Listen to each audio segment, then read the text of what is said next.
Kabeh prajurit ing Kabupaten Granti ora pilih siji antraning lur. Kowe kabeh padha ngaturake sembah pangabekti wis tak tampa. Ora liwat puja pangestu Tampana. Sanget anggen kula mundi dadosaken jimat kula. Kejaba saka kuwi panjenenganku bakal mundhut pirsa ngenani kewajibanira sowan-sowan. Coba enggal matur.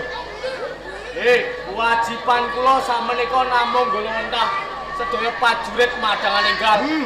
Samenika sampun trenggina sugi trampil Kanjeng. Bagus. Prajurit Kipli.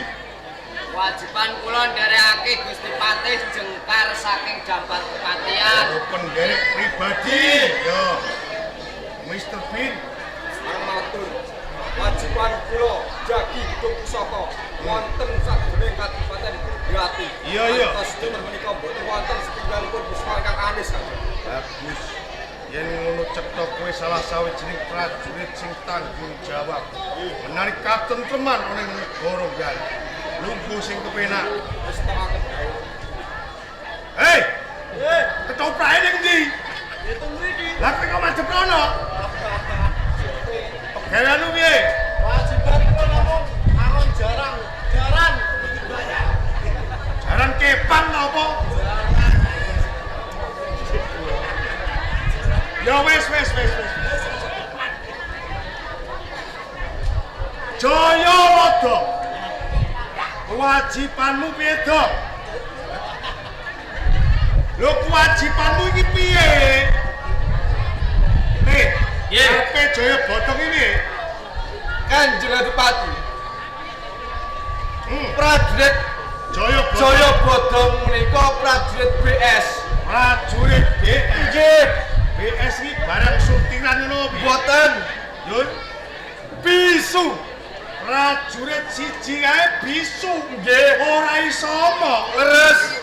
Iki ora ana nonoman liyane apa piye to, Tete? Pangapunten dalem Kanjeng Adipati. Jejeripun prajurit ingkang dipun betahaken tenagane. Tenagane. Ora bela ragane. Iya. Boten wicantranipun. Ora omonge. Nggih.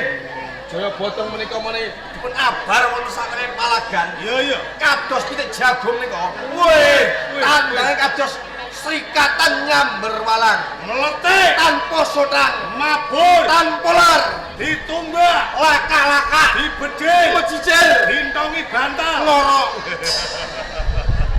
Yo, lungguh sing kepenak yo. Bali marang jeneng sira Kakang Patih Bandarpati. Kanjeng Adipati, Panjenenganku bandut pirsa ngenani kewajibanira piye? kepareng matur lepat nyuwun ageng pangapunten kathah Kanjeng. Iya, iya. Sasampunipun panjenengan madeg dados sembahan wonten ing Kadipaten Granti. Panggesanganipun para kawula wit saking pucing Arden mandhap karang pradesan lumebet wonten ing Kitha Raja. Kawula panjenengan boten wonten ingkang nandhang kekirangan sandang sarta papan. Iya, iya. Mubra-mubru pindha kalabur madu. Saengga manani ayem-ayem tentremipun negari Grati Kanjeng Adipati. Dados cetane dina iki Kabupaten Granti mangsa-mangsa katentreman. Nggih, Senajan to kaya ngono ya Teh, tak jaluk kanthi banget aja nganti kowe-kowe kabeh kendhat ing kaprayitnan. Jaganen Kabupaten Granti sapi-api. nggih Kanjeng Adipati wis tak. Nanging Teh, Nanging kados pundi? jane ngatimu tuh tandha pitakon apa sebabe? Aku ngrangsekake dina pisuwanan. Mila saking menika Kanjeng Adipati. Sare sampun adhep dening sedaya nayakan praja. Ugi saka Guru Kadipaten Grati. Iya, iya. Monggo enggal-enggal paring dawuh supados boten tepangsa anggilipun kula nampi manggenipun. Kaya ngono. Nggih. Sak tenane wis ana pirang-pirang dina. Atiku iki bingung kaya dene wong linglung. Rasasat aku ora bisa mikirake kawula ing Kabupaten Granti Jalaran. Ana salah sawijining perkara tansah ginugel sakjroning atiku kang nganti dina iki durung bisa ndak udani. Lajeng perkawis napa Kanjeng Adipati? Perkara sedane wong tuaku Rama Adipati harus Subandar Kosmon. Kamangka ya. Nggih. Ngonmu jumeneng dadi warangka to dadi patih. Iki wiwit Rama Adipati harus Subandar. Mesti wae jeneng sira ngerti lembarane sejarah bab sedane wong tuaku. Mula kanthi kuwi tak jaluk kanthi banget. Gelemo jeneng sira mbuka lembarane sejarah bab sedane wong tuaku ya. Nggih, Kanjeng Adipati. Estunipun awrat sangat menawi kula mbuka lembaran sejarah jumbuh kalian diri pribadi panjenengan nanging mbok menawi dinten sak menika sampun titiwanipun panjenengan mangertosi bab sedane Sudarma panjenengan Haryo Subandar. Iya. Nggih, Kanjeng Adipati. Rikala semanten Majapahit geger ingkang dipun tuwuhaken Adipati Tunggarane inggih Lembu Culung. Iya, iya.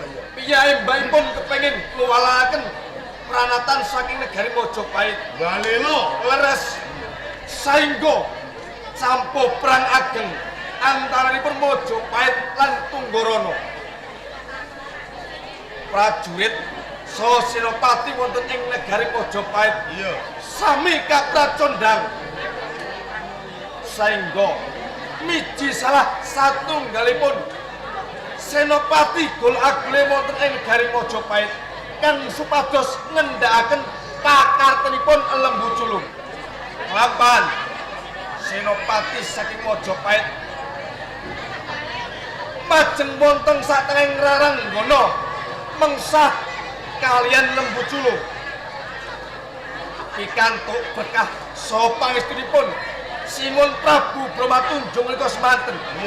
Senopati kang kapiji kala wau pikantuk kamenangan. Entuk kemenangan. Dipati Lembu Culung saking Kunggara gugur wonten ing palagan. Salajengipun jejeripun Senopati sampun mungkasi karya tartamtu nampi ganjaran. Mesti wae kaya ngono. Ya. Sasampunipun minggah wonten Kraton Mojopahit. Senopati kala wau boten pikantuk ganjaran nanging malah nampi pidana. Senopati sing bisa ngrampungi gawe iki ora nampa nuga malah nampa pidana. Leres dinawut pidak jempol kalian Lembu Culung. Nulat pakatine Lembu Culung. Dur Senopati kuwi mau sapa? Senopati kala wau nampi hukuman pancung wonten satengahing alun-alun Mojopahit. Kanjeng Adipati, Iya. Senopati ingkang dipun pancung wonten ing alun-alun Mojopahit mboten sanes Sudarmo Pencingan Haryo Subanda. Apa?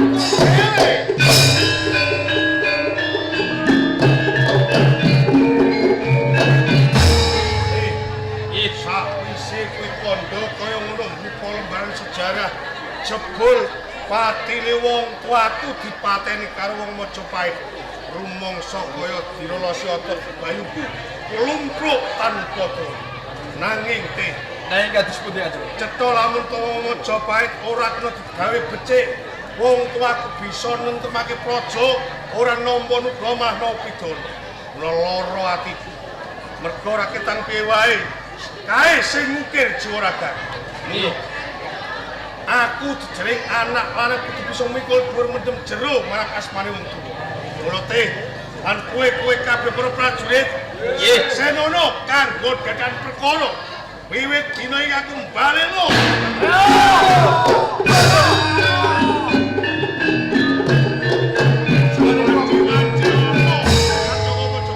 Ojo nganti cicing malah tang. Kados kalian Asal kalimat takbir. Kanjeng Sunan.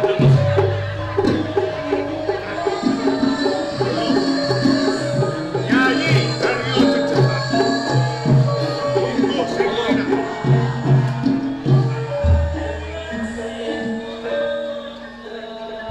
Yayi Haryo Jejetar. Kangmas Adipati Bandar Sakwise satata lenggah pun kakang nyusung pawarta. Rakya padha basuki to, Di. Kangmas Adipati. Awet saking pikantuk pangestu panjenengan lampah kula saking Kraton Mojopahit tumuju wonten Kabupaten Granthi datan ingkang kuciwa namung sembah kula katur wonten ing panjenengan Kangmas. Ya wis tak tampa tiba sepadha-padha. Kados mekaten. Yayi Haryo Jejetar. Sak tenane nganti jenesra munggah ing Kabupaten Granthi. Iki mau tindak nglangke apa pancen ana wigati. Kangmas, sepisan ngantos kula sowan wonten ing panjenengan namung badhe tuwi kawulijenganipun Kangmas Adipati lan keluarga wonten ing Kabupaten Granthi. Tak inggih sami Bagas waras. Kowe ngerti dhewe kawula ing Kabupaten Granthi padha Bagas waras ora ana nandhang lara merga corona wis minggat. Kados mekaten. Bungkap kaping kalih Kangmas. Iya. Awrat sanget nampi dawuh saengsa dalem Sinuwun Prabu Bromatunjung lumantar Kangmas Patih Maudara. Iya.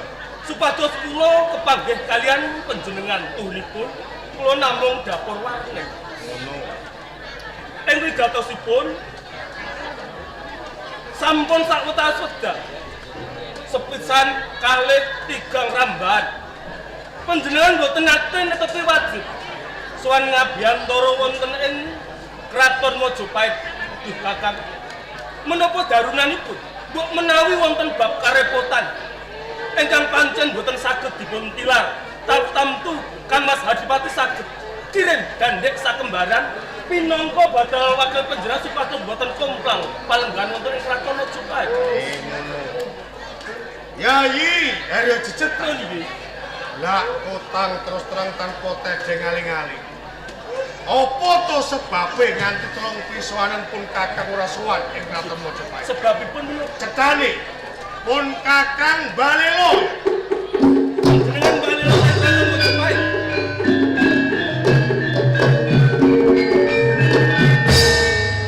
Menawi bareng kula badhe nyuwun miterak. Menapa dasaripun ngantos panjenengan badhe nguwalaken pemerintahan saking kraton Mojopahit nedya Balelo? Dasare wis cetha jalaran. Saiki aku wis ngerti lamun to sedane wong tuaku Rama Adipati Arsubandar iki dipateni karo Mojopahit.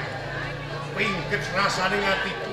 Wong tuaku rikala semono bisa nuntutaken Paja Mojopahit ora nampa nuga malah nampa pidana. Kuwi dasare. Oh, dasaripun menika. Yo, Nanging Kang Mas, monggo kula aturi penggalih kalian tertanipun kawicaksana. Menawi panjenengan badhe nedya Balelo, tartamtu mangkenipun badhe nuwuhaken perang ingkang ageng. yo. Napa panjenengan boten mesakaken kawula wonten ing grati menika? Lan malih kula suwun kanthi sanget perkawis menika dipun suwak. Perkawis menika dipun rampungi kemawon jalaran menawi tundang turutan. Tartamtu mangkenipun boten becik. Kok enak temen nggonmu ngucap. Kok upama kowe dadi aku ngerti wong tuamu dipateni dening liyan. Apa ya kowe cukup menengan-meneng? Nggih. Tartamtu kula ugi saged ngraosaken Yeah. kemalipun manah.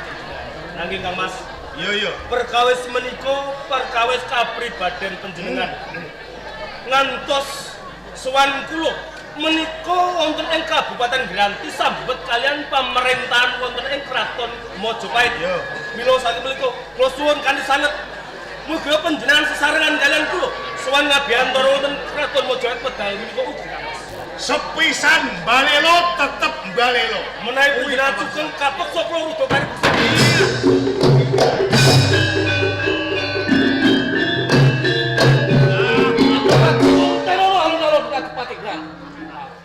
Pukul dulu urusan belakang.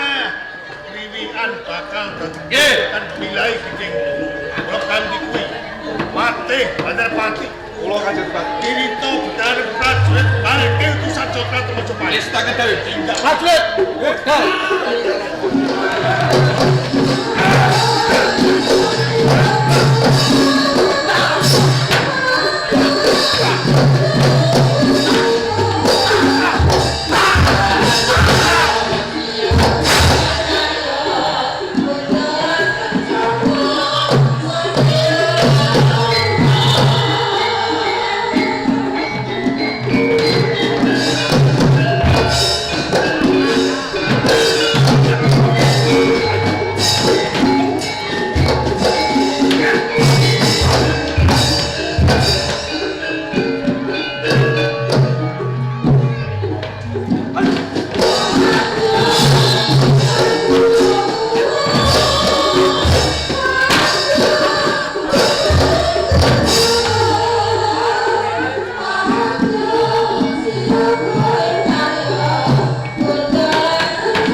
sampean gelem sowan ngono ing kraton Mojopahit. Ngripe sesembahanku Bantar Subali supaya sowan ngene ing Negara Mojopahit. Nanti jagat Kanjeng Adipati Bantar Subali Laksana. Aja lupake wong Mojopahit yen to ngranti banget rotoke kan lempah. Kepiano Praja saka Mojopahit ketuane.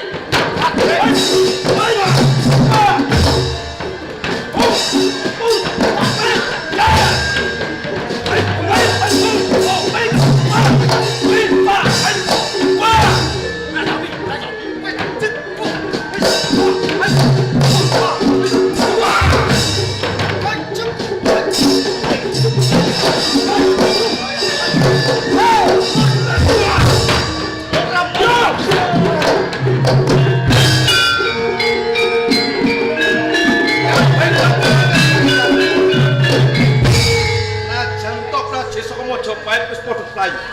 Aja nganti kendhat kapahitan. Jaga perpet tapul wajikan balikan. Rasane urip karo kakang ajak malengger. Isine saben dina mung golek makan suwet. Kan arep kesentok apa urung? Rasane lek sedina utuh golek suket trimo ora ngentokke segrang. Lem golek ning ndi mau? Ini salah apa tegalan guri kae. Wong wayahe ketiga. Suket iki angel. Ora ditokno kok dienggo pakar. Entuk nyancang Joko Mertu ning ndi? Awas aman nang guri kono lawet gedhe. Ya blek digorene mbang dipangan sukete. Dilek saya. Pacane. Tak tilikane. Ketiga pakani dami garing ora gelem nek ora suket. Ning yo ora kaya dadi wong kaya karo apa. Saden kegaweane kuburuh.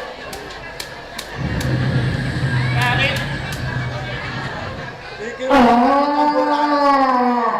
wis banyu barang iki. Iki bener pangan. Bunga ae. Aku kena mangan utang luar.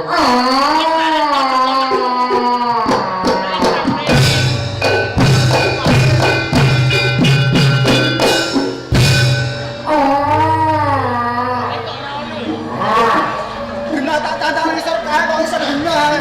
Apa bedal Kang? Ora ngarah. Kuwi ning nganti bedal. Waduh, Piye? muncul. Joko mesti muncul. Muncul. Bayar iki yen nganti kelakon mlebu desa. Ana wong sujar. Wah iki tak kuwatir yo. Nek dadi situ wae.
Dhewe sedang dipangan sekete.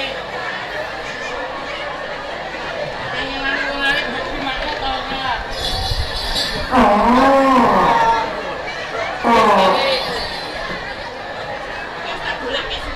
Orang terima saipul. Dhewe sedang dipangan. Panas kok malah. Biasane aku iki golek suket iki yo angel. Ini juga lucu. Ini tak golek suket ijo. Mangan lho. Jangan garing yo mau.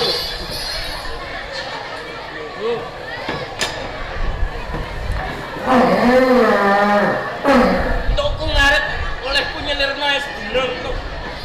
Ora yang ngentuke glangse.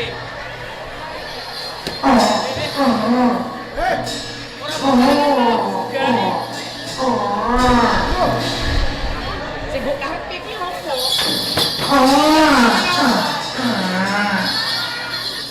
Kok direke suket ora ndang dipangan malah mbok sunggari. Ora nrimakno wong sing arit. Menawa ae ketelak. Ha coba diombeni ngono. Ah, kene. Wah, seger iki. Awan-awan ngombe banyu. Nabrak. Mas, kebone juga nih lah. Lah ini kupon. Mun sawis itu ya lho. Seger iki. Oh, banyu murni. Oh. Oh, enak ae. Piye? Banyu ora mbok mbeke, Joko metu malah mbok singan aku. Kok piye lah? Kok dijokleng wae kok. Jujur kuwe. Loh, Lah iya. Sing mbok karepe iki piye Joko metu? Dikene nek sawi sisuke to ora mbok pangan, sawi banyu ora mbok ora ombe. diombe. Ayo putih ya. Iki lho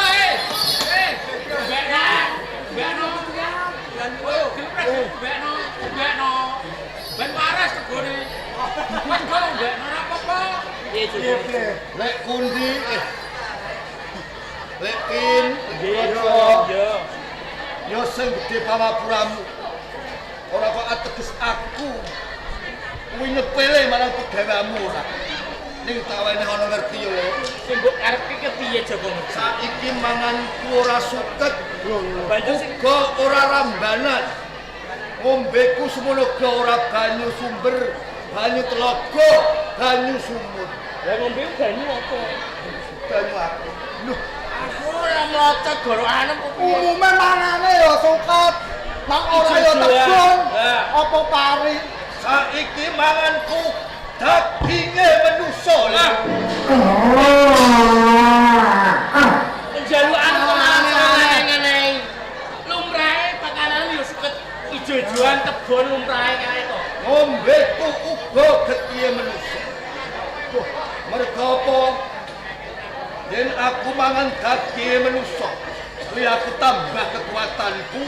Lamun aku ngombe getihe manusa, rasane awakku seger. Malah saya ngoyo ngono kowe. Ngene ae. Ora usah daginge menungso. Bener. Tak genti daging sapi. Mah, Daging pitik. nek daging sapi, kuwi padha karo mangan awakku dhewe. Ayo ngono daging pitik. Mah, Ngene ae. Sate wedhus, sate wedhus. sate wedhus uga mah. Loh, Yo limo mangan suket dak Ya. genah. Tebon. Ini kurang limo dicacah lilo kacang. mah ya mah. Aku njaluk bocah. Umur piro biasane? Kok karo umur 10 nganti 12. Waduh. Sing daginge jembuk. Kira-kira ono ning kene iki. Apa ana golek daging menungso sapa metu? Wis direke ora gelem malah ngeneng-ngeneng njaluk daginge menungso ku lho. Golek narik. Aku iki ora wani yen golek Ora wani daging aku. menungso. Yen konangan wong desa mesti celaka. Wis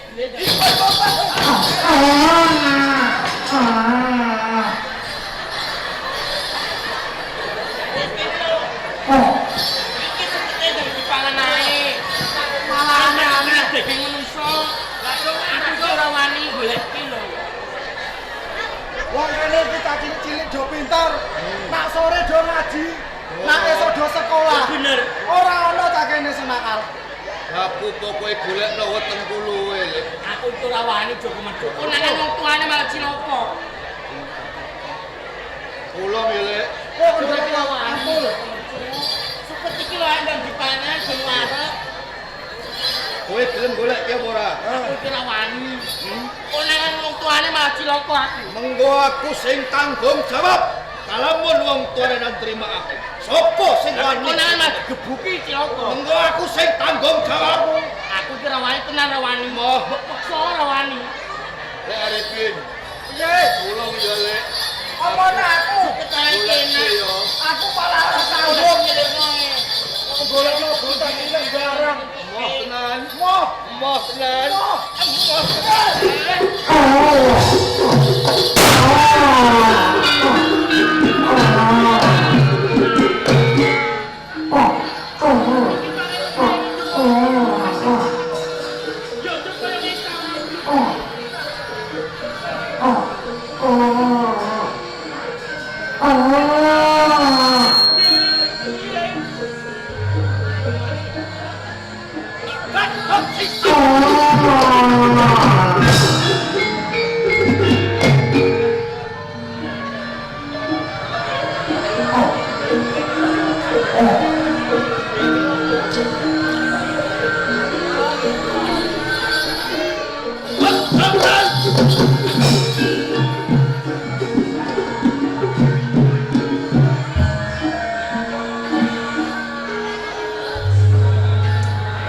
Ngono iku kowe guyu ndak ora iso. Saben tak adepi mesti isine kok susah. Sak desa gambir seketi kene ora ana wong susah. Joko kowe Sampeyan iso maido karo aku. Sampeyan iso ngomong karo aku kaya mergo sampeyan ora sing lakoni yo, Pak. Aku ki nang duwe anak. Ning aku mung lair ketok. Sapa wong sing ora sedih, sapa wong sing ora susah. Aku ya pengen kaya wong-wong kae. Bisa duwe anak cilik. Gendong, ngomong, bilang. Ning apa ning aku ora iso ngomong kan aku lahir nanti kewujudan sing koyo sawise lahir cukup kuat ning alas pokok-pokok sapa sing ora bingung sapa sing ora sedih maneh wis menengo. Munggah dirungokno tanggane. Arep kang isono sedina kaping 7 bebasane. Nanging yen wong cukup kowe nangis ora bisa ngrampungake perkara susahmu. Yen kowe susah perkara bagas anakmu sing tak bakne alas tuwa. Apa to sebabe? Mergo dheweke kowe gawe geger ning gambir seketi. Yen ora tak bakne alas purwa, wong-wong gambir seketi kabeh padha minggat. sampeyan wong lanang Pak. Ning aku sing lahir iki senajan to wujude koyo ngono kuwi anakku. Aku gara-gara sebesarne karo Joko Mergo. Kawit cilik nganti tuwa gedhe. Ora ngerti omahe. Dene mau nang alas. Kok sampe bisa ngrasani kudune sampeyan dirasa welas karo anakku. Wote wis kok menengo. Anakmu wis tak pasrahno karo paklik-paklike perkara pangan, perkara mobil, samu barang tak dorongake karo paklik. Dadi ngono ora usah kok pikir. Yen dheweke gedhe ras bali mulih dhewe.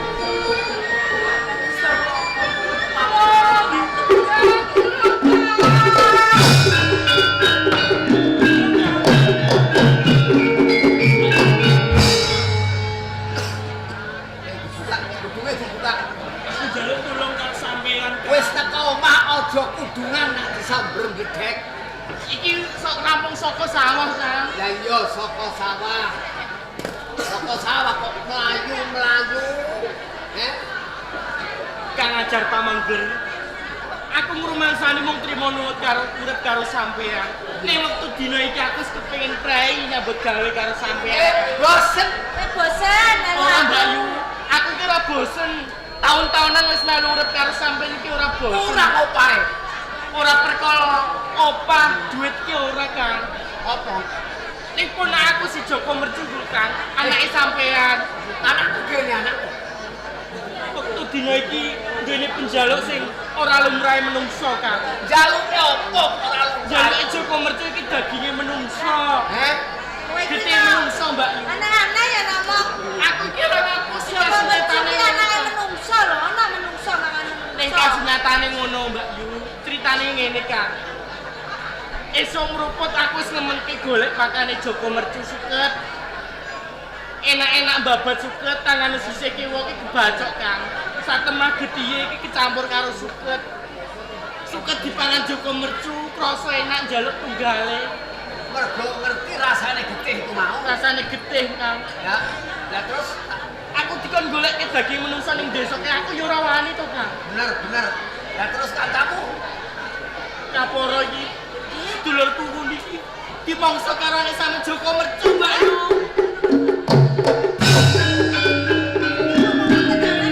Aku kira nyatane ngono-ngono.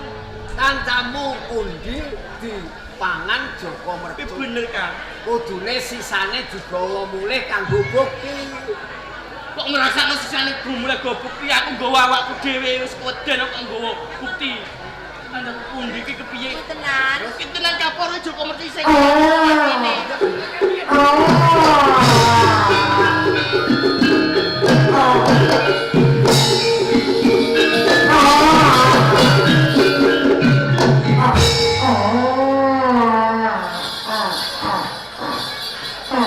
Kok ning Iya Pak Ning.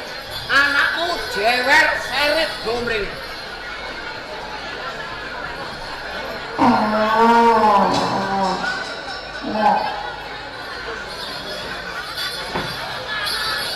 Sampai tanya aku nang ora tega.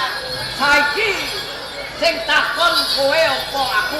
Wis takonono aku ora tega aku yen aku mbok ngamuk. Mergo yen aku takon, kowe ora kaken cangkem. Terus Ngangkat kursi tak breknon. aja to Pak Ning piye-piye Lah piye anak. jogene gawe geger ning desa dhewe. Ya wis aku wae nang. Kan ngono. Joko Mercu. Sing mbok tak takon karo kowe ya, Le. Apa bener?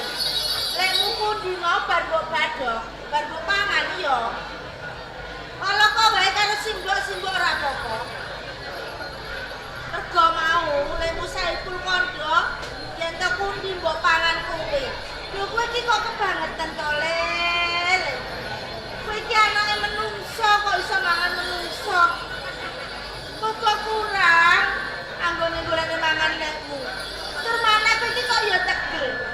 Kowe kawit cilik iki sing ngopeni lekmu kundi karo lekmu kok malah kowe gawe koyo kowe ora mangan wong bae simbok wis digedhingi tangga-tangga. Mergo simbok duwe anak koyo kowe. Kenapa malah saiki kowe mangan menungso? Mercu. Kowe iki dudu anak kewan. Kowe anake menungso. Nanging yen kowe kesenenganmu mangan daging menungso. Ngopo urip ning alam donya? Kowe bener tak? Aja Pak Ning aja. Aja piye-piye iki anakku. Coba lele golek gomu mangan menungso. Sana karo simbo ya to mati simbo udah dikit yen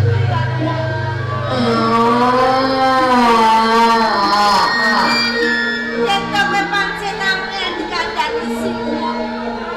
Kan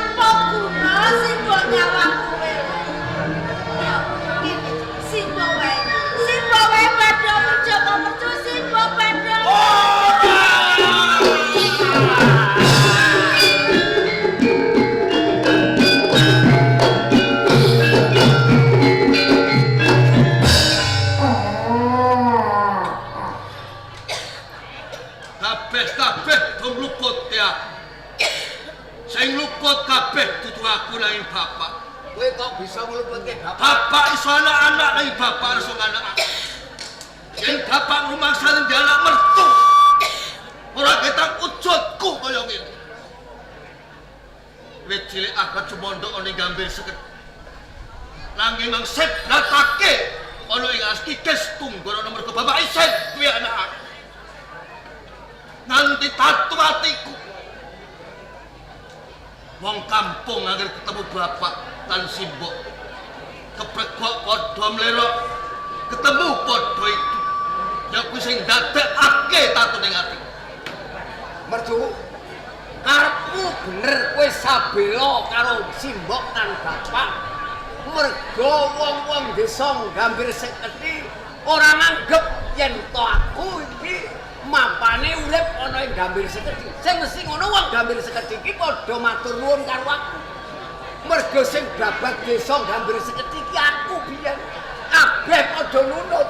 Ning wedene kok aku lan simbokmu digedhingi. Ora apa-apa. Mercu, kowe aja nyalahke bapak nalika kowe wiwit umur 10 tahun. Tak buat ning alas Ikes Tunggorono ya alas kono. Ning mergo aku kuwatir mengko yen kowe wis dewasa, kowe banjur gawe geger ning Gambir Seketi. Iku sing tak medeni. Ning wis ngono. Bareng kowe wis gedhe kok bali mulih malah kowe gawe geger. Mertu, aja yo Le, marenono. Wong Gambir Seketi aja kok musuhi. Ing sekawit pancen aku ora doyan daging manusa, Pak. Ning bareng lek Arifin ndok menawa ngarit tangane protol. Ora jinaragan ning tengah suket.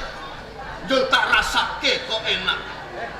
Terus Ana getihe sithik-sithik tak ombe ning awakku mar seger ateges aku duweni kapitayan yen daginge manusa lan getihe manusa kuwi enak tenan. yen ngono kowe iki nudratake uripmu mangan daging menungso, ngombe getih menungso. Iya, Pak. Mertu, aku wong tuamu. Penjalukmu kaya ngono, ya tak saguhi. Tak golekno pangan. Kira-kira sedina jatahmu pira, Le? Sedina ping 3. Esuk, Awan sore. yo tak saguhi, Le.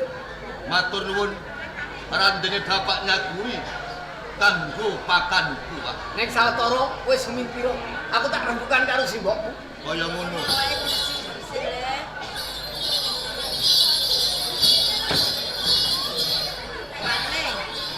Piye? Iki karepmu piye?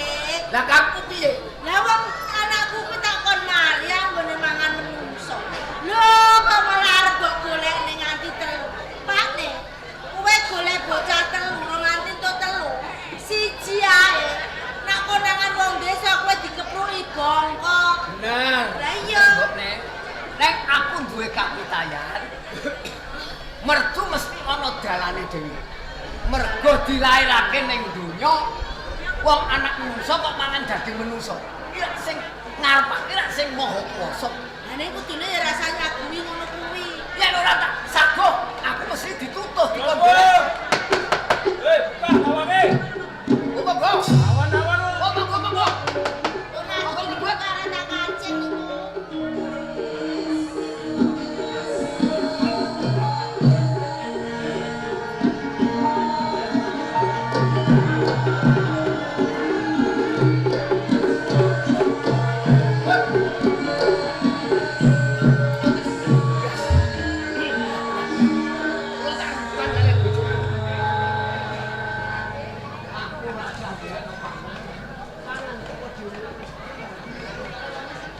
Aku ora nggo manganan. Aku ora nggo panganan.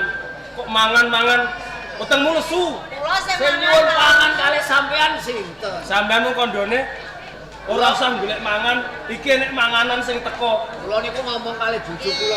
Grenang-grenang. Nih. Tutuke kok wong sugih kuwi. Saya wong sugih.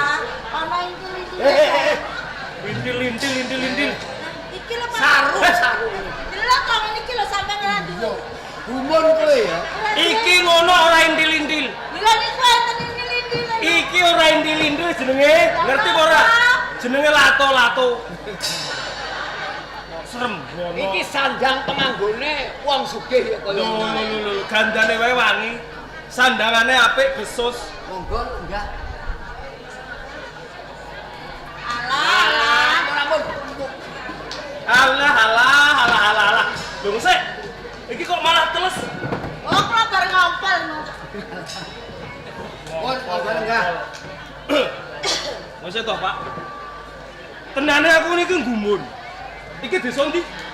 Saderengipun kula jawab, kula badhe pitaken. Oh iya. Paring asma sinten? Upama sampean ku durung ngerti pawongane. Ya toh? Nanging sak ora-orane seneng ngerti lan keprungu kondange jenenge. Dereng. Disrawongke. Biyayi saka kraton Mojopait Den Bagus Haryo Jejetan. Alah. Jeneng kok dawane kaya Gompek pane. Oh, iso nira. Iso nira. Dan kias no. Dan kula Saryo jejetan. Den bulus. Lah napa? Den Bagus Haryo Jejetan. Alah nggih bagus. Ya mergo bagus. Lah nyun sewu panjenengan iku sinten? Kula Ki Ajar Pamunggen. Ki Ajar Pamunggen. Kula tuanggane yang gambir seketi. Oh, desa Gambir Saketi niki. Gambir Saketi. Lah niki anak panjenengan tasih prawan. Lho iki bojo kula. Niki bojo panjenengan. Bojo kula. Waduh. Kok malah ngeluh. Nggih, sampean angsal bojo niki. Nggih. Sami mawon panjenengan pikantuk kanugrahan. Manggen pundi? Nggih. Panjenengan niku pun sepuh, nggih nyuwun sewu. Kulite mun kisut. Gandane mawon apik. Sedelok meneh ongkang-ongkang lengi kuburan. Lah, Kok iso duwe bojo ayu sing ginuk-ginuk mentuk-mentur niki lho. piyambake kedanan kalih kula. Kedanan. Wih, kedian tenan. Mbok menawa Setan iki apane? Oh, Apa dupe tuwa iku urung mesti nak dimoi karo wong prawan. Mesti wong prawan seneng karo wong tuwa sebab napa? Donyane akeh. alah. Iki lho, wis salah ya ora donya kok iso. Lho gambir seketi semen nambane kek jare. Ngaten nggih. Iki cinta. Oh, cinta. Nggih. Mbok menawi pancen menika jodoh panjenengan. Nggih, ngeten nggih, Ki Ajar. Kula niku gumun lho. Bab napa? Nalika kula mlebet wonten ing desa Gambir Seketi. Saben-saben lawang kae dipun kancing, jendela ditutup. Saben kula dok mboten enten sing buka. Iki tenane apa kok ngane-ngane jalaran niku rak isih padang jinggrang, isih bedhug kaya ditutup. Iki lho sing dadekke tandha pitakon sajroning atiku. Jawab Loko Suto. Oh, jawab panane to pane. Enten tiyang mangan tiyang. Ora umum, ora lumrah. Ten wong mangan wong. Sampeyan niku yen kandha, mbok yo aja angger-angger maton ngomong.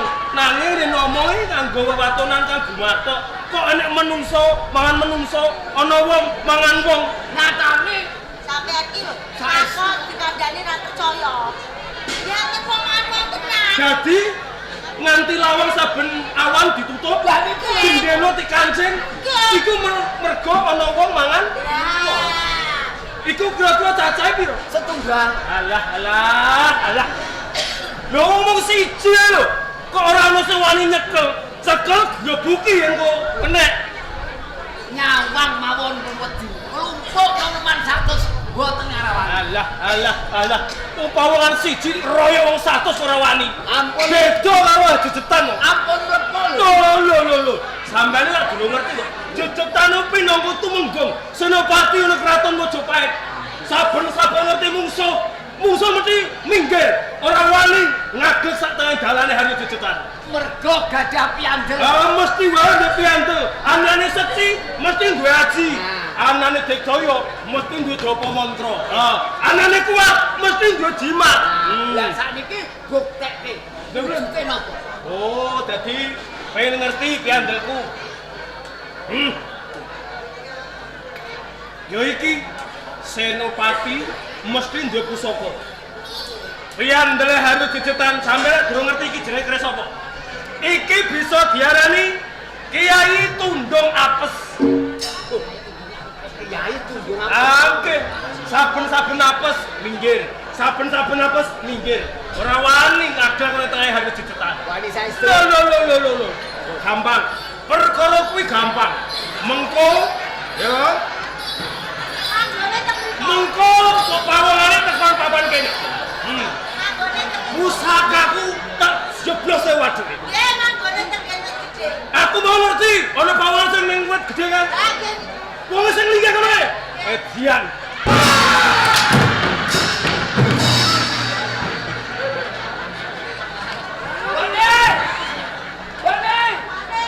Ono glanse ana. Ono maneh. Bono glanse dorok. Ayo. Kok kira wujudan negeri sih mau di? Hah?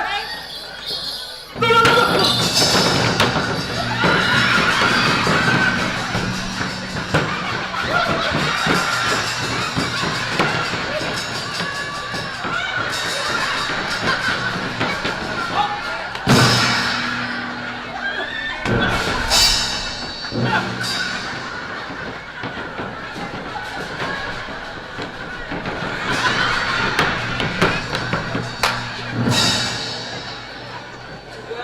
Enak temen. Kowe sapa, Pak? Iku Le.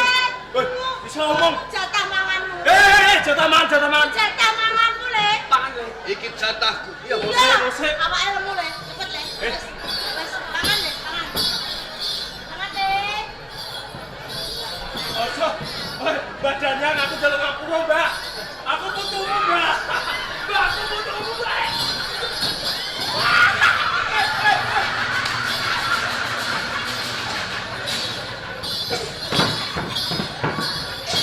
Le. Ngajian. Apa sing mbok mangan Le? Emoh aku ora doyan. Lu lah kok ora dilan ngopo? Ambune badhek.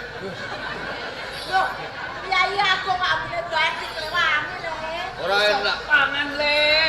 Bapak ora usah gorekno jatah. Mergo iki ambune badhek lino anggone suye. Gone sapa? Suye. Gone suye. Omahe nggih endi? Lino bekengge. Ora sapa kene paras kowe. Nyuwun sewu. Kula niku wedi kalih kawujudan iki. Nggih. Jenengan kok mah cedak rangkul-rangkulan. Lho. Sampeyan diadok. Aku boe kok dibadok. Aku bapake. Sampeyan iki bapake mengkene iki. Aku boe. Jabang bayi. Iki sampeyan biyen ngidam apa? Ijam desuti. Sampeyan manungsa lumrah. Nggih. Bojo panjenengan nggih manungsa lumrah. Nggih. Duwe anak-anak ngobrol kecot. Lho iki ya menungso kok. Menungso. Ye. Menungso. Omongam ye. Ye. Bapak harus sibuk dinek Dinyek Le. Omongan piye? Dinyek Le. Sibuk dinyek Le. Sibuk dinyek Le.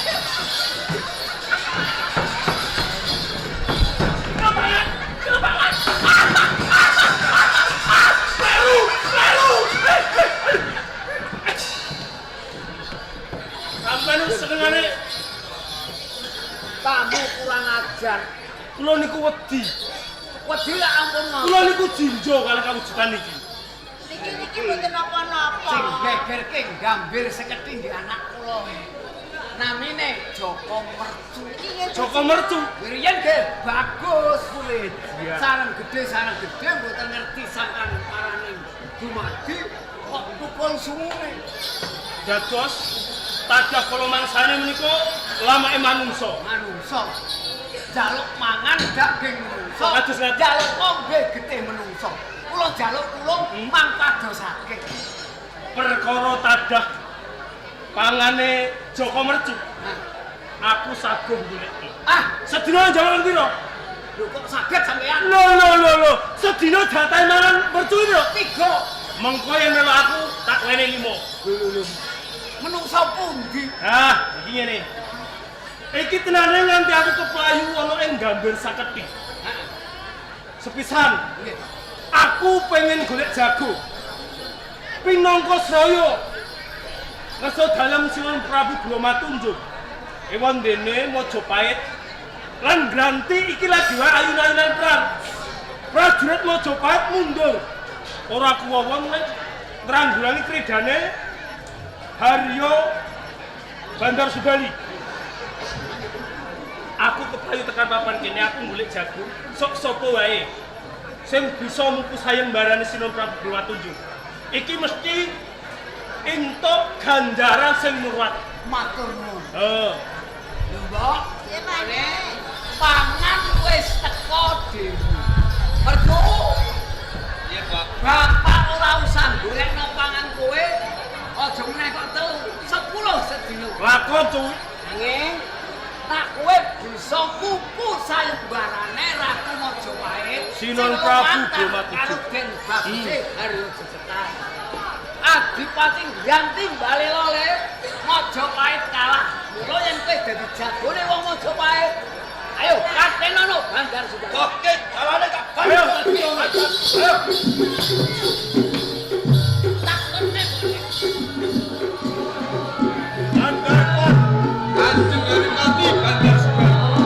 piye Purwomadya lan Sono nalika kowe ndautus kang supaya ngadepi Haryo Jejetan. Pikantuk donga restunipun Kanjeng Adipati. Lampahan Haryo Jejetan lan prajurit saka Majapahit sami mundur. Yen kiat ganti untuk kemenangan. leres Nanging senajan kaya ngono teh, kowe kabeh aja nganti kendhat ing kaprayitnan. Sapa ngerti? Ora apa.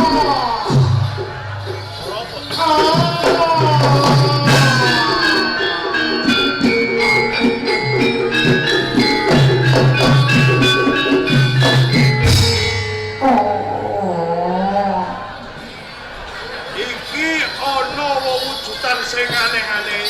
nggih Enggak mendur wujud kebu. leres Mengisor mungsur rumah.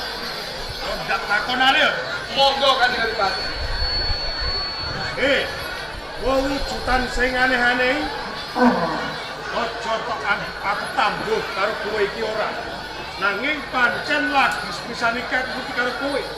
Yen pancen kowe bisa tata jalma, jenengmu sapa?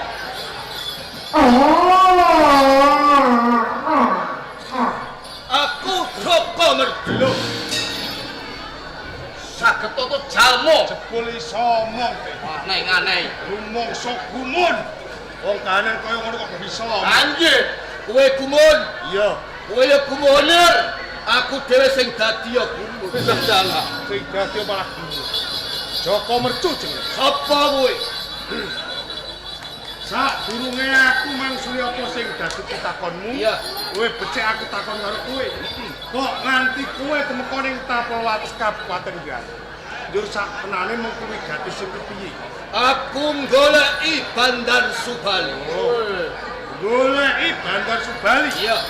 Apa wis ngerti pawongane? Upama aku wis ngerti, ora bakal takon marang kowe. Ngono. Yen pancen kowe durung ngerti, ndak kowe ngerti. Saktenane ya aku iki Bandar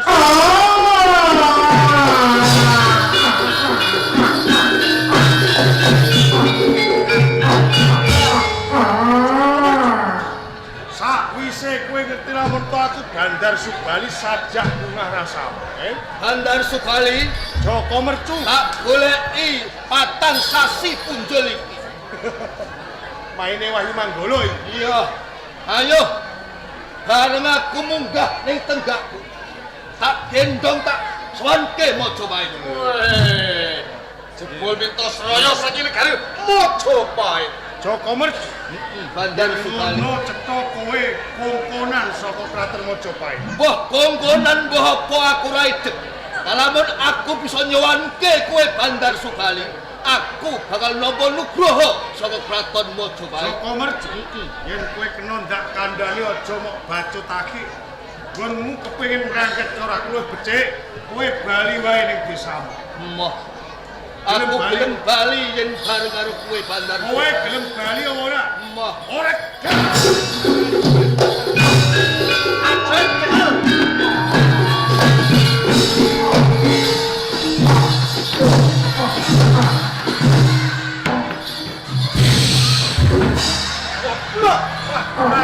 Sebelum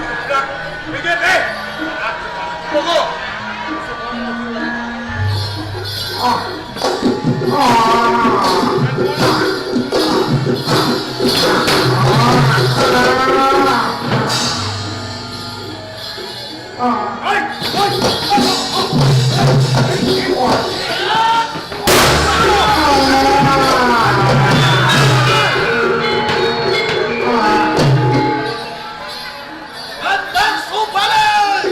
Oncom lagi!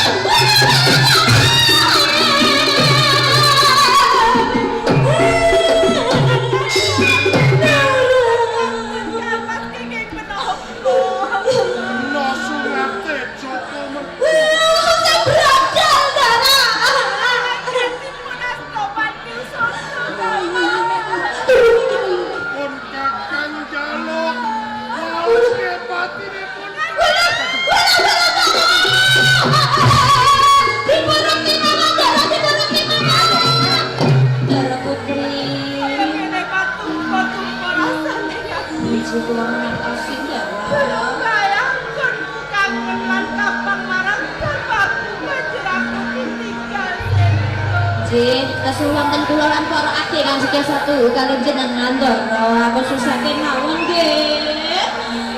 Besok piye?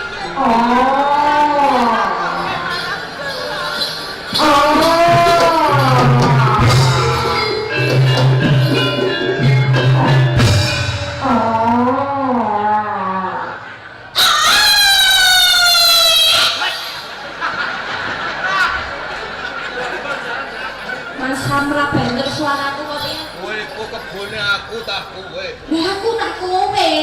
Ora kowe ndara. Lah iya, lah nek aku mau ketok nyoto umpama kebo ya kebo wedok. Lah nek kowe, Kebo banci. kok kebo banci mangko. Ditakoni piyong sapa iki? Kula wedi asine mboten. Rupane medeni.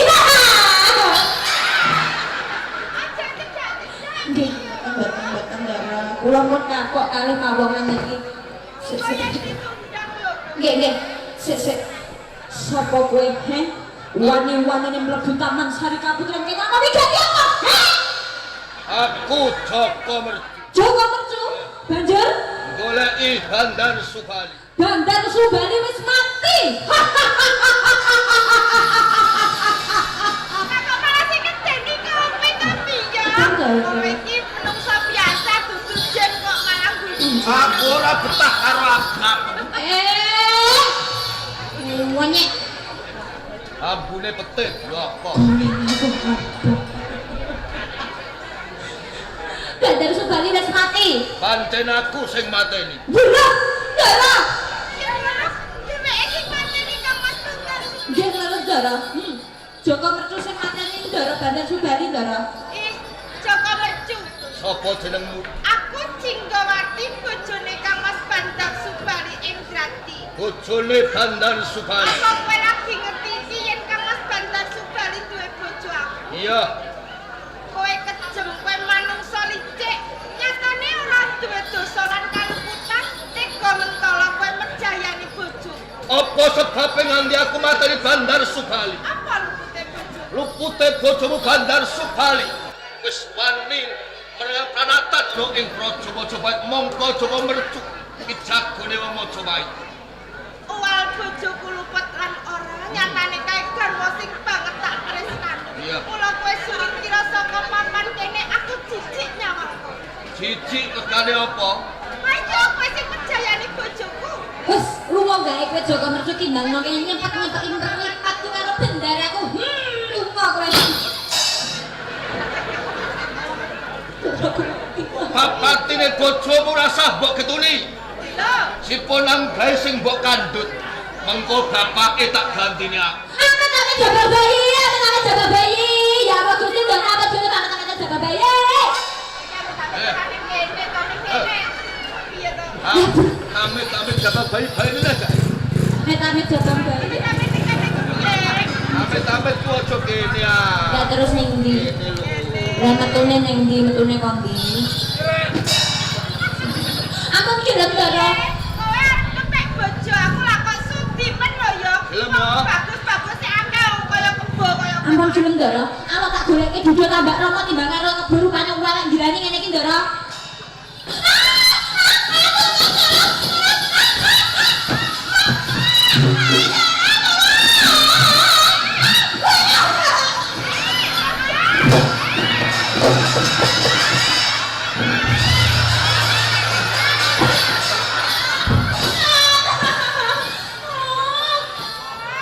Kebukaan ya betul ya. Gak bisa merkosa aku rumah samu. Aku wanita apa?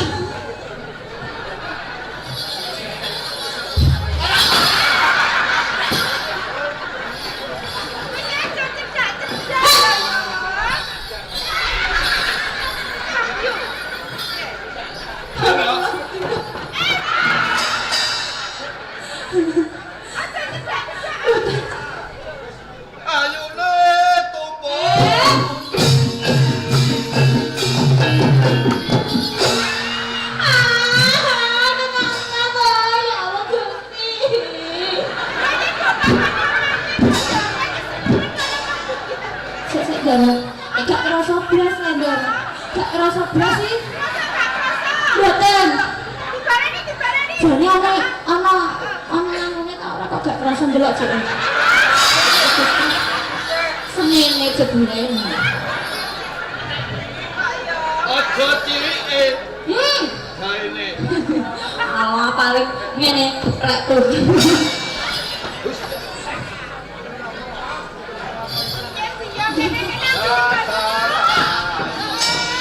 Dasar ayu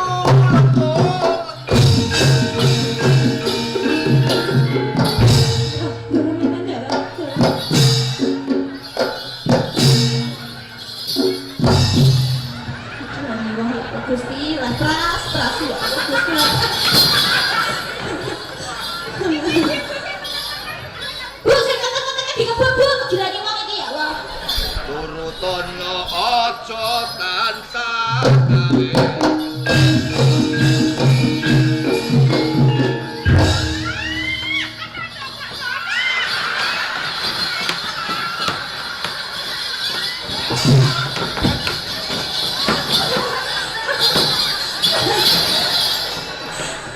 Kau gerak tenanan sudah kowe. Ora bojo kowe kok. Duwe bojo kowe. Ora Aja mbok patutke. nyedak omrene Jinggawati. Aku pijeti. Aku ora ono sing jetyo.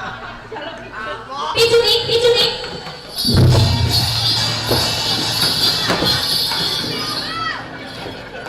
Remuk aku. Aku lah yo remuk. Wong ayu son lela.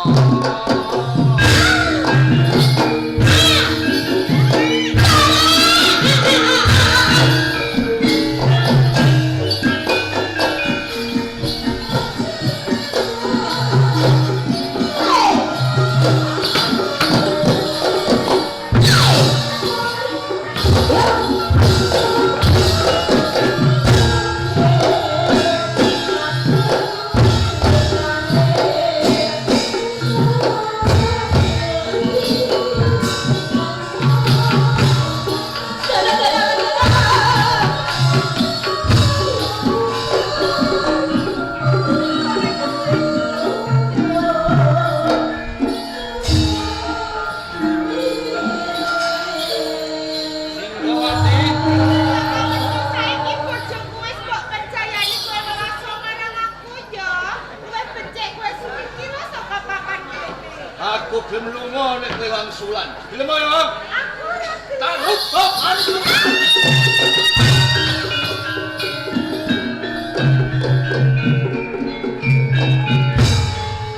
Nanti kapan tetep aku tresno marang kowe Jinggawati. Kadipaten Grati Komblang. Joko mertu kang bakal nggawe kanthi gelar Adipati Kebo kowe.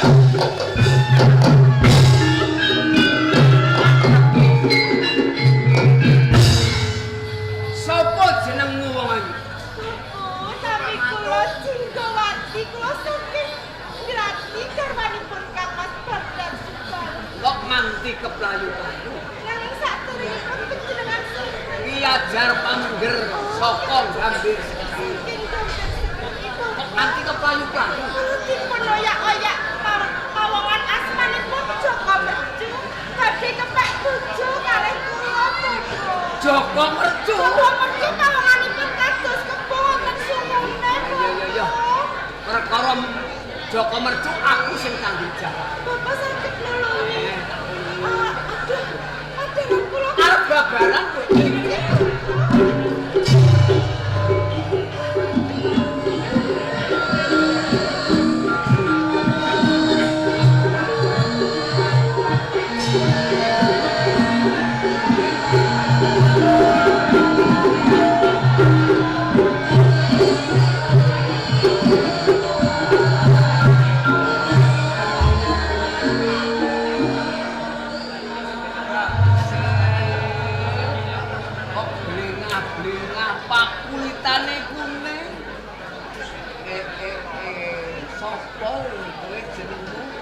Urung dijit.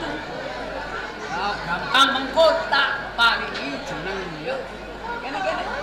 kados pundi putra. Putramu miyos kakung. Putra kula miyos kakung. Banjur diparingi jimat asma sapa? Injih Bapak. Sarehne ing papan mriki Bapak ajar pamungker ingkang saged mitulungi kula ken kula babaran. Pramila asmanipun anak kula pasrahaken dhumateng Bapak ajar pamungker. Kaya ngono tak paringi jimat asma Joko Umbal.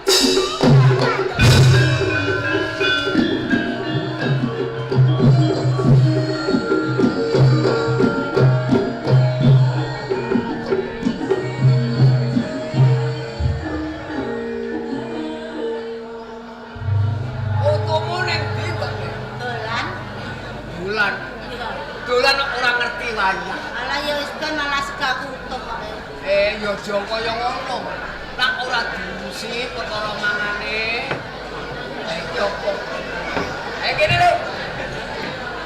Barang. Mbak.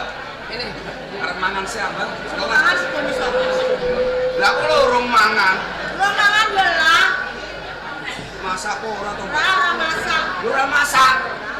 Jabang bayi. Ora dimasak kok ya ora mbok pangan kok kon masak. Tak pangan iki ngeleh weteng kok. Mbak. Sen segane. Lah piye ngenteni kowe ora mangan-mangan kok nak mambu dadi tak pangan Lah pisan. wong dolan kok ora dingai sego. Lah kowe iki Iwak apa piye? mau tak bodoke. Foto apa? Daging Daging. tak jaluk kene. Jor sapa? Lho. Ya ora ngerti ora kudu mangan. Salah sampean Sapa ngendi mau? dolan. Alah. Aku wis ora betah ning omah, Mbak. Sebabe Sepen aku iki. Lah kok kesepet. Lho iya no. Ning jero omah iki sine wong tuwek-tuwek. Lah nek ora pun arep lakon. Karepku ki ana sing bocah enom to. Lah nek ana canom ya kancamu jak mulih. Lah nek pisan pindho iki ora Lah apa-apa. gentenan. Lah nek terus dolan ning nggonku apa ya ora kepenak karo wong tuane to. Lah terus karmu piye? Karepku aku ya gawekno adi ben ono kancane. Ya ben ono kancane Kok setajane. sampe tadi sapa? Mbak Wedok Oh, malah. sembrono. aku mbok kok gawe adimu Iya no, Mbak. karo si Mbak Wedok. Iya. Wis ora kuat. Lho kok ora kuat Kamu lho. kula wis ora iso apa-apa. Ajar sapa? Rek tuwek terus ora kuat ngono. Jane iki Ini yo. kondo apa to kowe iki tak rungokne teko mburi. Aku gawekno adi. Piye? Gawekno Lah adi. apa ora ngerti nek mbokmu ki ora duwe bojo rumangsamu adi ki metu teko irung apa teko kuping ngono apa piye? Dadi nek ora duwe bojo iki ora iso gawe adi. Ah, sampeyan lu ngapusi. Kok iso ngapain? Tanggoe tan kali kae Ah, ora duwe bojo kok duwe anak. kae ngono nek rambah. Ora yo. Kae kosot. Mbokmu bukan kosot koyo wedhus. Ya karepku ora ben koyo wedhus kesat-kesat ngene. Nanti anak iki. Anane jalukane. Sampeyan turuti apa ora? Ora. Nek sampeyan ora gelem nuruti aku njaluk adi, teni. Iya to le, pripun iki ta? Diteni kok aku ora mulai. Jaluk Ben tambah romo terus aku. jaluk sandal. Jaluk kelambi tak tokne. Gawekne adi, Mbak. Gampang. Wong loro. Ari-arine umbaran nalika lahir kok simpen ndi? Tak simpen ning kendel. Tak tutup ketep. Dipangan tikus. Ora tak tutup ketep, pokoke ngerti ketep apa ora. Aku njaluk adi malah do ngremu dhewe. Wis go meneng ae iki jalukmu angel. Udah mlebu karo Sembalanang. Kabeh iki jaluk aku. Sembalanang wis mlebu. Lah balanan wis mlebu ngapano? Gawe adi ngono. Seneng samu penak apa piye? Bangsa geger. Lah kuwi wis diwana ya sapa karo mbakku. Ari-arine umbaran. Atek. Nandang tangane. Nah, wis seneng atiku. Oh malah dipedeli. Lah kok melilik terus. Ayo nangis kok. Ora iso ora gede-gede kok. Langsung golek ambek. Oh iya. Mah kecilian Mbah. Lah kok kecilian piye? Lah kowe iki lemane ya cilik ora. Ini ki nek tajak metu ngisi-ngisine aku. Lho kok isi? Lho jono karo Joko Umbaran nggawa adine ngalor ngidul. Lah ini ki nek ngompol. Saline. Moh nek njaluk mie. Mie kowe. Aku ki lanang. Ah susumu gede no. Lah gedhe kok lanang. Lah karo apa nek? Delok sing gedhe ya. Golekne susu sapi. Sing gedhe Mbah. Saku iki lho saku. Dadi wis gampang kok jadulanan. Gege. Ya dusi banyu iki. Udak banyu gege. Ben beli gege. Kuwi ngono bayi ya yo. Kamarane piye? Lho bayi sampean cengkiwing. Kowe mau njalukmu gede to? Gede. Ah, tontonane gede-gede. Oh, kontol-kontol. Tonton kok gede. Lah dene kuwi nonton-nonton. Dikeki Nek dintol ake gede. yo, jare kecilikan. Kecilikan to yo. Kalau kuwi tak jak omongan ki iso. Oh, iso Jak dijak dolan omongan. iki yo iso Jak jak dolan. Lah nek cilik kan ora iso. Rono. Ya iku. Iso ngene iki. Nah. Nah. Kan menane pasar tambah romo. Kok pasar tambah romo? Piye to? Yo, Pak, iki jak cilik sampean brete. lha kowe iki ora rasake. Bae iki wis ora dengkek. Ora apa-apa. Jangan gendong iki dengkek kumat iki. Alah dhewe ora perkara. Iki apa terapi yo? Ora apa. Aja rusak. Api asline mogol kowe. Api yo. Aja. Apa nek wis sawang lampu? Apa? Lampu lagi iki lho ning kene ya. Heeh. Lho ta, lampune aki. Kelip-kelip yo. Kelip pancen Api. Lah iki sapa? Bingung. Aku gak mau kagum. Mbak aku. Mbak lanang. Lah dok sing gendong kowe. Mbak wedok. Silpino sing dindung aku. Ah, sing gendong kowe ya. Lah saya sapa? Aku biyong. Biyong. Biyong ngerti ta ora? Ora ngerti. Biyong iki ibu. Ibu ya ora ngerti. Ibu iki apa? Ibu iki mama. Mama ya ora ngerti. Ora ngerti. Bundas.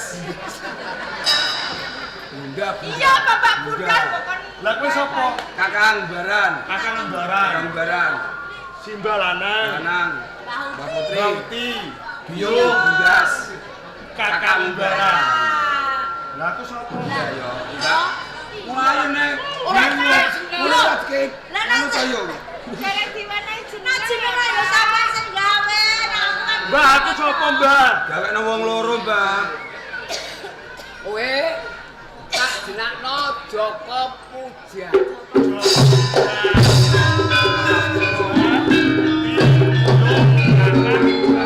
anak kula kalih nggih.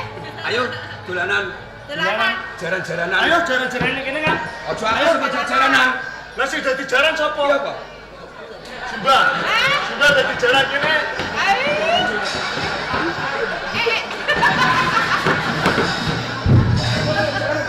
jaran. Ayo jaran, Mbak. Ayo tupai nang loro. Tupai. Ayo kan. Ayo tupai nang loro. Aduh ya ora kuat. Aku jalan lanang kowe jalan wedok.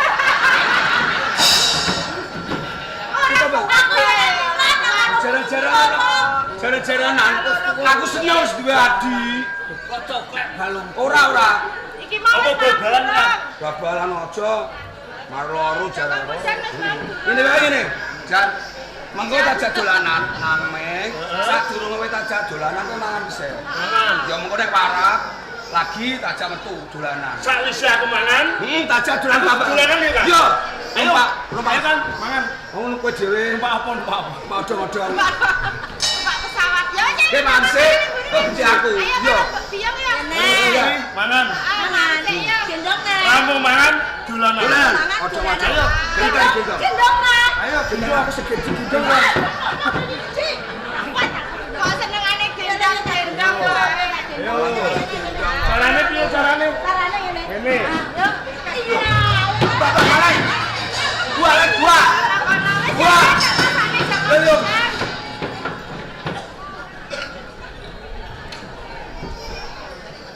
Mbah, matur nuwun dereng sampean iki nuruti. Aku njaluk adi sampean yo turuti. Yo gene aku nganti njaluk adi, Mbah. Sebab apa? Mergo dina iki aku arep lunga nang Kutaraja. Negara gedhe. Iya, yen aku lunga, mengko nek Simbah iki ana kancane enom. Bojone Joko Pujan yo to. Nah, nek kowe lunga ning negara gedhe, rupamu kok bagus kaya ngene iki. Ora ngarahke entuk pegawean. Sampeyan ku aneh-aneh. Rupa bagus ora entuk gawean, yo malah gampang kok. Mergo apa? Gegere negara gedhe. Kowe golek wong sing diwedeni karo wong. Negara gedhe iki golek sing diwedeni karo wong. Sing diwedeni karo wong. Iki gampang golek gawean. Ngono Mbak. Aku manut sampean. Bakune aku entuk gawean ana ing Kutaraja. Ngono. Tak dandani ben diwedeni wong. Ngono. Ayo.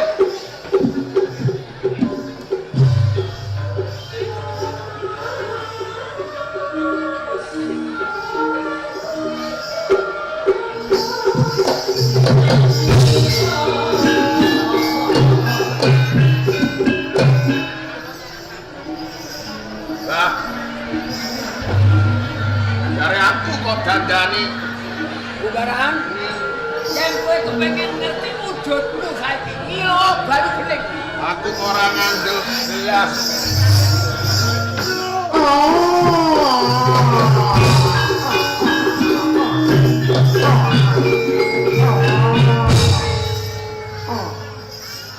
Wujudku kok ngegirisi kaya ngene iki to, Mbah. Kowe ngarep aku wis kandha, kowe bakal ditemu wong nanging kowe ya bakal diwedeni wong. Ngono, Mbah. Kowe njujuka ning Kadipaten Granti, Iya, iya. njujuka ning Pamargi Putri. Yen pancen ngono, Mbah, njaluk pamit iki, Mbah.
Sapa sing ora seneng najan to wujud nggegirisi duweni bojo loro ya ayu-ayu ora trimo ayu ning suprayu sing siji lencir kuning wokonge tipis nanging enak rasane Lah sing siji mlebu wokonge kaya cikakan wajah Enak napa, Mbok? dadi nek bengi aku milih karo bojo sing lemu Ngoten. Nek Rino aku milih karo bojo sing kuru.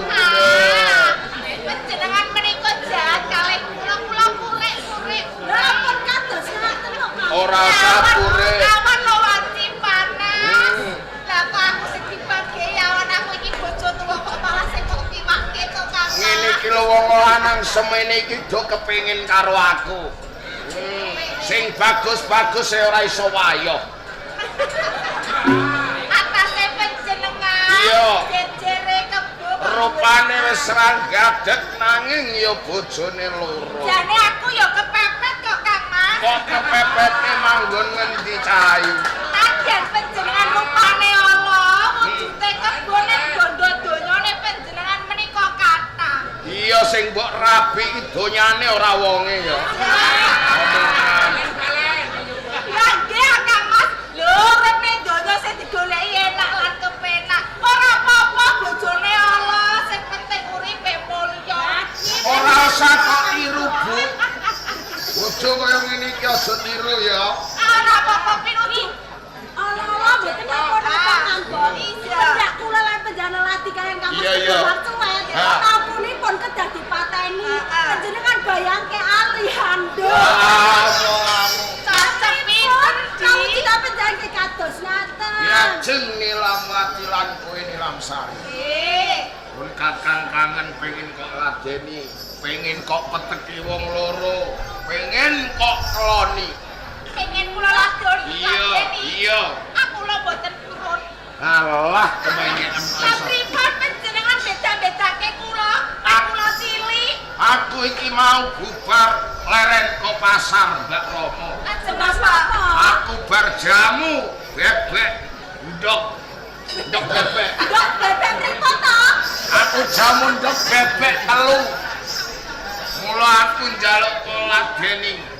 Saya Iya. Di. Pripun? Saiki mau berjamu. Mulai ra kaya apa wong ora jamu ae. Kanggo pola iki ra karuan diwolak oleh iso. Iya, kowe iki kok iso. Pripun? Seneng aku ancen yo wolak-walik. Gelem ya, Boten. aku ladeni. Penjam mriko napa kasupen? Iya. Kalau dalu lak nggih sampun kula ladosi. Di apa cahayu? Nek dalu kapura nggih sampun tanduk. Aku kok lali. Tanduke niki ping 8. Piye Ping 8. Tanduke ping 8, Mbak. Ping 8. Kurang ajar kowe yo. Apa? Ya pripun? Jewer aja kuping sing asli ya. Salahe. Aku bojomu tuwa wae ora tau ping 8. Nek ana sing nom sewa mbok ladeni ping 8 yo. Kowe pengen ping piro ayo tak ladeni ning kene. Ayo. Ampun kados saken Kang. Wong tuwa ing rumah sari tuane. Wong tuwa aja nganti ping 8. Ping pindho wis rempok kowe iso. Ya apa sebabe kok kalih kula tanduk Apa piye, Di? Mergo kula tasih nom. Tasih kok tesih rasa. Wong kami apa sing ngarai? Mingin-mingini wong. Wis. Aku pengen kok ladeni. Boten. Aku ladeni. Meneh aku ra setuju. Dojo kok ngene gelem duwe moh kelon. Ayo yo no. Kowe njaluk tak ijolno piye? Kelon kok terus. Apa ora pegel? Ora, aku bar jamu kok. Lah kula niki nggih pegel. Mau bengi ya rumah saku urung kelon karo kowe. Sampun lho. Rumah saku kowe urung ladeni ya. Kang Mas, kapara sampun tanduk ping 8. Penjam atos. Iya. Ngantos abang gedeg. Opone iku kok omong kok andeng ngawur. Sabar ya, Cuk. Sabar ya, Cuk. Kurang ajar. Iki ki aja ulek-ulek. Entopen kowe joli klolos-klolos. Nek ngantek beko piye? Entopen jani topen rewel. Kowe gelem apa ora? Boten. Iki mang ning ndi lek sing sitok iki. Kalau tengwingking, pun wingking. Kowe gelem apa ora?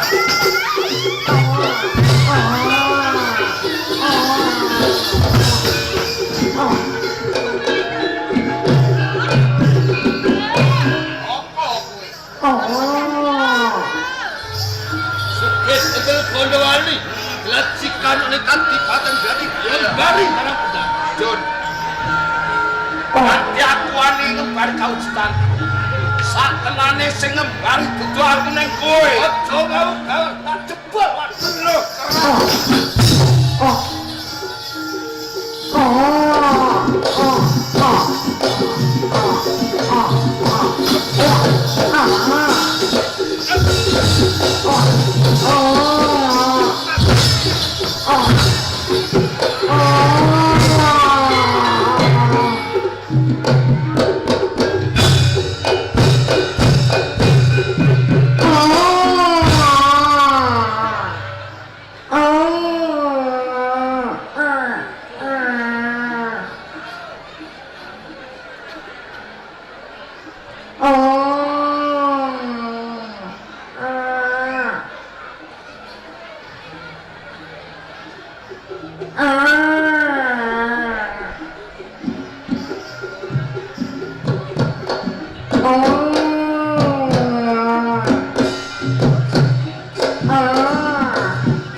Joko Mbaran, Apa karepmu ngembari karo aku?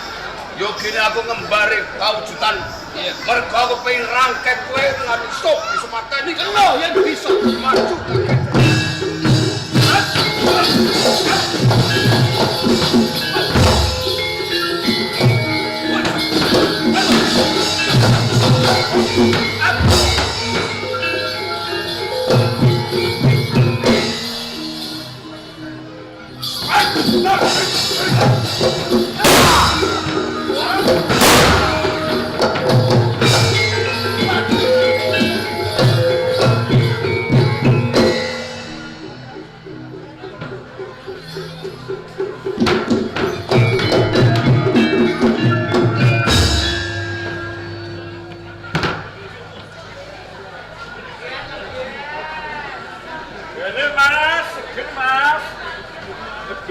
Legan kali sak bumbung, Mas.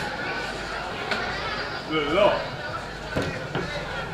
Sapa iki ana bocah kublak getih. Wah. Awake kok takut kabeh. Wah. Iki ora kene. Wis urip kata iki. Nek kok. Nek. Oh ya. Awake kublak getih kabeh. Oke. Nah. Kowe iki yo kesusu kok. Dipaske.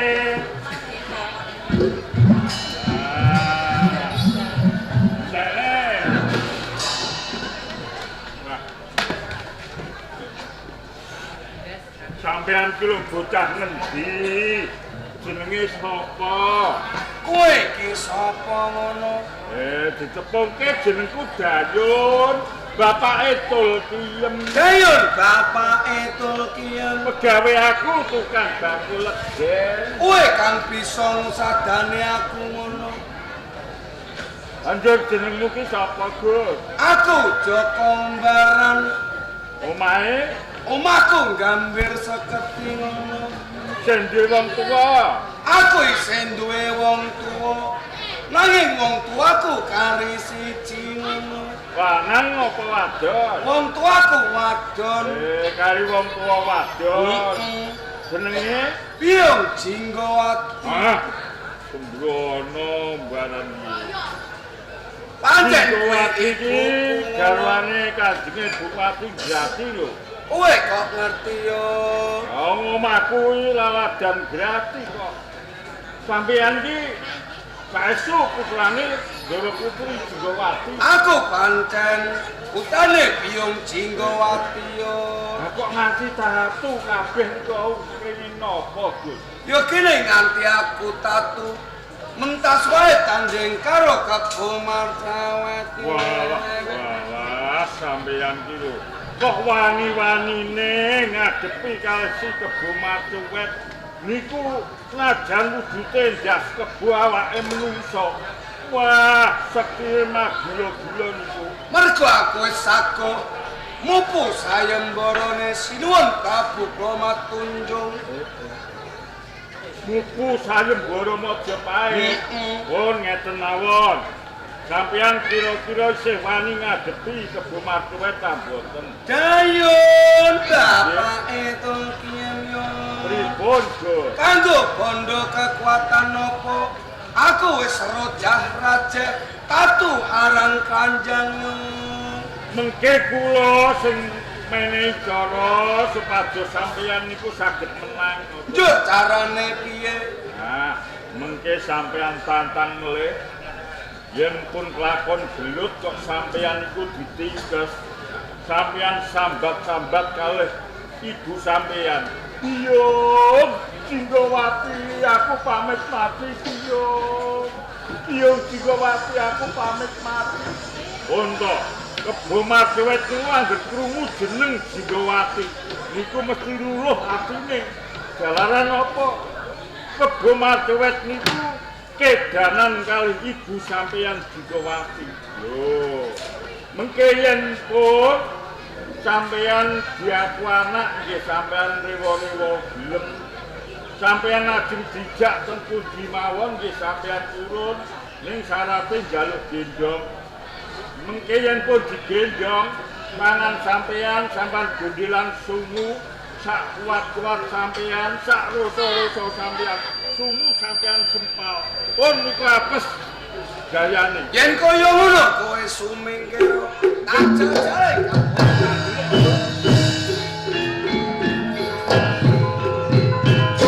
Kebo Martawati ayo metu njaba kowe.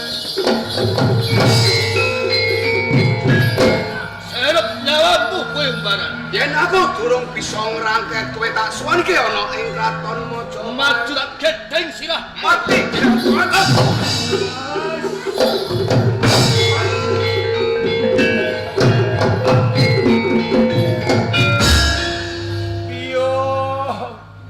Biyung Jinggawati aku pamit matek yo. Coba ambaran sepisan meneh umbaran. Biyung Jinggawati aku pamit matek yo. Ana sambungane apa karo Jinggawati kowe umbaran? Biyung Jinggawati iku ibuku ngono. Yen ngono kowe anakku umbaran.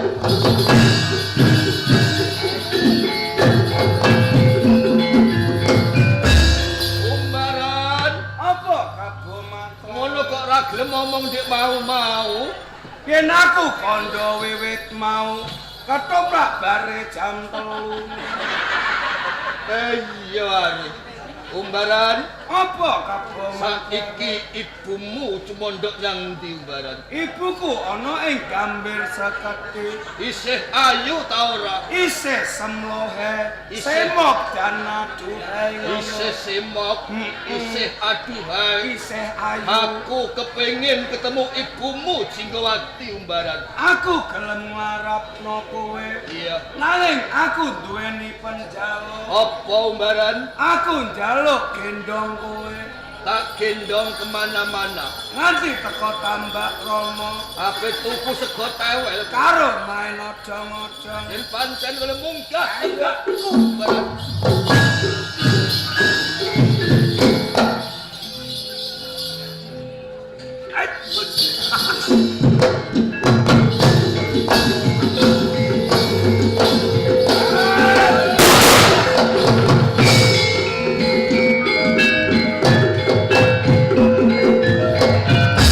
Ayun bapak Gus, jebul apa kang dadi kandhamu kabeh mau bener. nggih to. Pangapesane Kebo Martawati Iki saka sungune yo.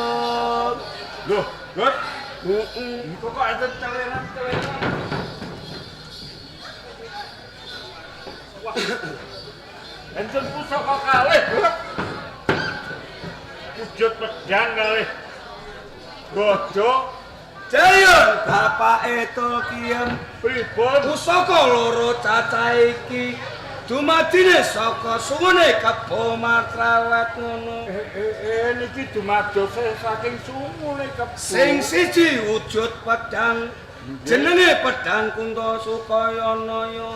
Niki sing godha niki. Iki jenenge Gada Wesi Kuning. Ngoten. Dayun, rene kang bisa mupu sayembara aku.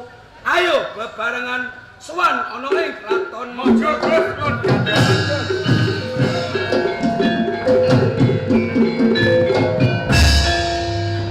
Kakang Pate Maudara. Tinimbalan dalem. Lajeng sinten menika sowan wonten pendhapitan Patinimbalan? Menapa keparang kula badhe murbos. Monggo. Gus, kowe jenengmu sapa kok jeblas getih kabeh ngono? Kula Jaka Umbaran Pate Maudara. Kobaran. Panjenengan niku pangling kalih kula napa pripun? Ya ora pangling, ya ora pangling. Karepe rak raimu kebak getih kaya ngono. Umbaran kae. Nggih, Lah piye? kula pun sago mupu sayembara. Sinuwun Prabu Brahmatunjung. Iya ya. Lamban kula tanding kalih Kebo Martrawet. Kula kantuk kamenangan sinuwun. Yen panjenengan boten pitados, monggo agak kalih niki. Nggih, kula seksine Ndara. Menika umbaran rikala semanten derek mupu sayembara. Oh, keng mupu Giri Patemboyo. Lah kae sapa kae? Kula Dayut. Pernah apa karo umbaran? Kula rowanipun. Ya. Umbaran Inggih kula sinuwun. wis dadi sabdaning ingsun sapa kang bisa ngendarat Kebo Marcuet bakal ingsun paringi ganjaran. Mula kanthi kuwi Gandeng Kadipaten Granti saiki wis komplang. Sira ingsun jumenengake Hadipati ing Kadipaten Granti aja nganggo jeneng Joko Umbaran nanging nganggo jeneng Wuru Bisma Minak Jingga.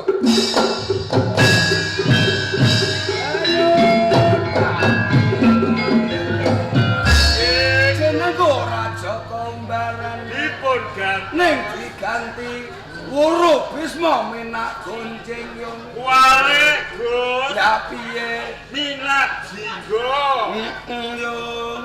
Gandeng Kadipaten Granti saben-saben ana hadipatine mesti merong kampuh Jingga mbalela saka Majapahit. Kanthi kuwi Kadipaten Granti tak ganti jeneng dadi Kadipaten Blambangan. Ayo.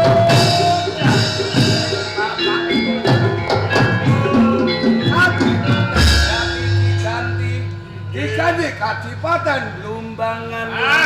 Blumbangan. Blambangan. Kaya cocotem yung. Mula kanthi kuwi Inggih kula sesuk dina prayoga ingsun winisuda minangka hadipati.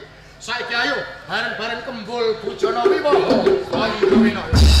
Paryatan sampun paripurna.